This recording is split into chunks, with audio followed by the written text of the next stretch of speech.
We're beautiful like diamonds in the sky. Shine bright like a diamond. Shine bright like a diamond. كتير عليكم عاملين ايه؟ النهارده عندنا عروسه. الاول هنظبط لها شعرها، هي طبعا عملته في البيت، احنا طبعا هنعمله فيلر عشان نعمل له ابديت للون عشان نقدر نشتغل مكياج وشعر. واستنونا هنرجع لكم مع المكياج والشعر وبعد ما اتعمل فيلر. وده الفيلر اللي هنعمله للشعر عشان يصلح لنا كل الالوان الاورنج الموجوده عشان يطلع شعرها صحي وحلو. انتظرونا. One rise to the universe as we moonshine and Malay. Feel the warmth, we'll never die. We're like diamonds in the sky. You're a shooting star I see, a vision of ecstasy. Do you hold me?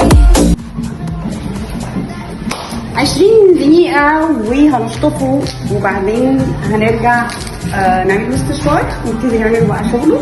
هيقعد 20 دقيقة على الشعر، تمام؟ استنونا.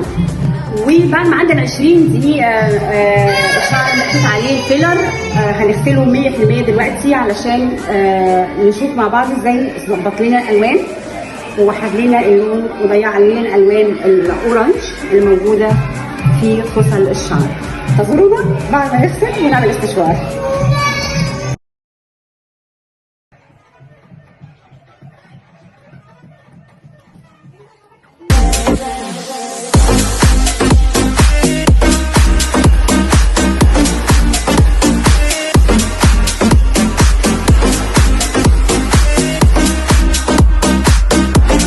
كده خلصنا الشعر. طبعا هيتعمل لسه في شويه حاجات تاني بس حبيت اوريكم الفرق.